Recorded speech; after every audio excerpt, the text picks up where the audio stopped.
Salut les polyglottes, bienvenue dans cette nouvelle vidéo, ça fait longtemps que j'en avais pas fait. Et pour cause, bon, il y a eu la canicule qui m'a un peu démotivé personnellement et aussi j'étais sur un très gros projet, je vous ferai un petit topo dessus à la fin de la vidéo. Dans cette vidéo, je voulais parler de compréhension orale et plus précisément de 5 points qui peuvent être bloquants par rapport à la compréhension orale dans une langue. Comme ça, vous pourrez les identifier et travailler dessus et vous débloquer au niveau de l'écoute.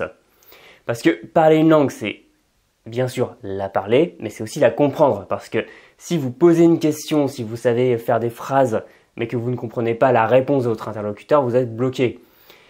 Et donc, si vous avez à l'heure actuelle des difficultés de compréhension, que vous avez l'impression que tout est un brouhaha ininterrompu, que vous ne comprenez pas, pourtant vous faites de l'écoute, vous écoutez la radio, vous regardez des films, rien n'y fait, et vous êtes frustré, regardez bien cette vidéo dans laquelle je vais vous présenter certains points qui pourront s'appliquer ou non à votre langue cible, à vous après de déterminer, et comme ça vous pourrez passer à l'action.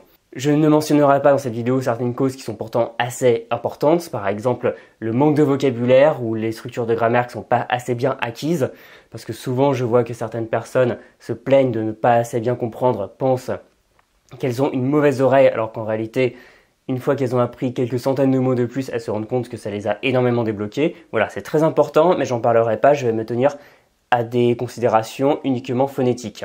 Le point numéro 1, ça va être les sons propres à la langue. Votre langue cible comporte-t-elle des sons qui n'existent pas en français? J'ai déjà fait une vidéo sur le sujet, sur les sons que vous n'entendez pas, donc je ne vais pas forcément m'étendre longtemps dessus.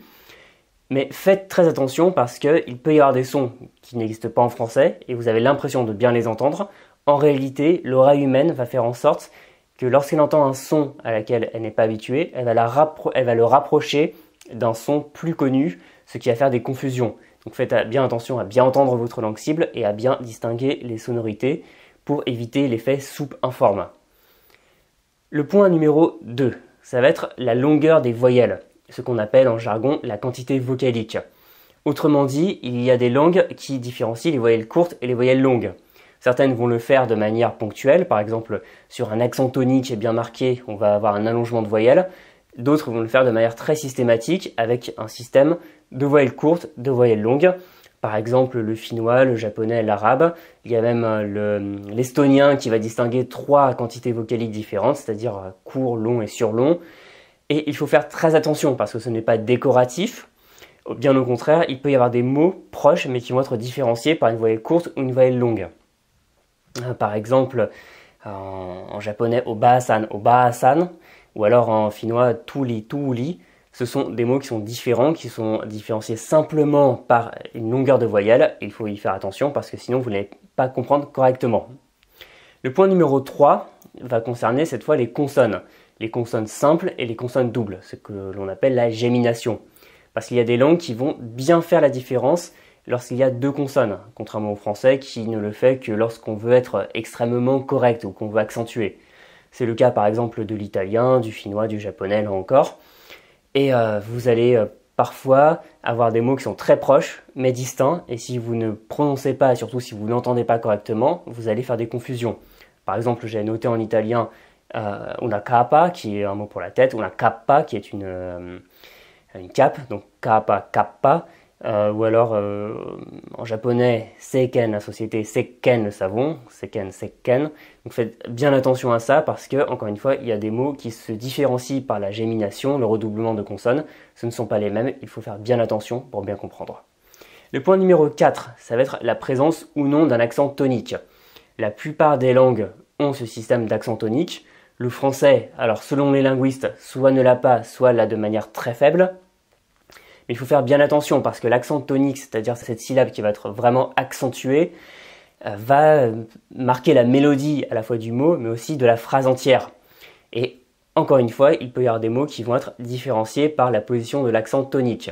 Par exemple, en anglais, pour dire augmentation, il va y avoir increase avec un accent tonique sur la première syllabe qui va être un nom, et increase qui va être sur la deuxième syllabe et qui va être un verbe. Increase, increase. Donc, c'est à peu près le même mot, mais c'est la place de l'accent tonique qui va dire s'il s'agit du nom ou du verbe. Donc, faites bien attention à l'accent tonique et à vous habituer à bien l'entendre, bien repérer où il se place sur les mots et parfois à l'intérieur des phrases. Le 5e et dernier point que je voulais aborder avec vous, c'est le système tonal.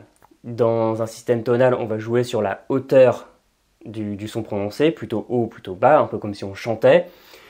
Le système le plus connu, ça va être les langues à ton, par exemple les langues chinoises comme le mandarin, le cantonais, les langues thaï, comme le thaï, les langues d'Afrique subsaharienne, ils vont avoir un système de ton. Donc si vous avez déjà fait du chinois, du thaï, du vietnamien ou autre, vous connaissez. Il faut faire bien attention parce que en fonction du ton qui sera sur la syllabe, vous allez avoir des mots, encore une fois, qui vont être différents et ça peut être source de confusion. Et l'un des éléments qui font que cet effet de brouhaha à l'écoute. Donc faites bien attention à ça. Il y a aussi l'accent de hauteur qui existe en japonais, donc avec certaines parties du mot qui vont être prononcées plus haut ou plus bas que d'autres. Il y a aussi en suédois. Là, encore une fois, il y a des mots qui vont être différents en fonction de la hauteur de certaines syllabes. Voilà, c'était 5 points, donc les sons eux-mêmes, la phonétique, la longueur des voyelles, les redoublements de consonnes possibles, la place de l'accent tonique et enfin le système tonal de hauteur de son. Donc faites très attention à tous ces points. Entraînez-vous à bien les repérer avec la prononciation, la transcription en alphabet phonétique international, bien écouter. Pratiquez là aussi beaucoup d'écoute, que ce soit sur les mots, sur des phrases entières, avec des ressources comme les podcasts, les films, les séries, etc. Et au fur et à mesure, ça va améliorer votre compréhension auditive. Et ajoutons à cela d'autres caractéristiques du locuteur qui vont être par exemple sa vitesse d'élocution, qui vont être son articulation, s'il articule bien, au contraire s'il mange les mots, ou alors son accent, si c'est un accent régional ou plus ou moins proche du standard ou de quelque chose que vous connaissez, qui vont jouer comme un paramètre d'ajustement sur la difficulté de compréhension orale. Dans tous les cas, si vous cherchez une méthode, une boîte à outils complète pour améliorer votre compréhension orale, quelle que soit la langue que vous apprenez, je rouvre pour quelques jours les inscriptions à ma formation Améliorer son écoute qui va vous montrer comment mieux distinguer votre langue cible, mieux la comprendre à l'oral en partant des sons, des mots puis des phrases entières. Voilà, en tout cas, vous avez le lien dans la description. Je vous laisse voir si ça correspond à vos besoins actuels.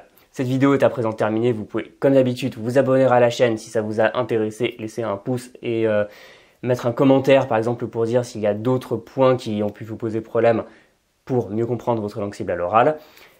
Un petit point sur le projet que je préparais, il s'agit d'un énorme dossier sur le japonais pour vous aider à commencer à apprendre le japonais. Donc il va sortir normalement la semaine prochaine. Je vous laisse vous abonner d'ailleurs à la newsletter, il y a un lien dans la description. Vous me laissez votre prénom, votre adresse email et vous recevrez en plus de ça une vidéo sur l'apprentissage du vocabulaire. Et vous serez averti en temps et en heure quand sortiront les prochaines vidéos, les prochains articles.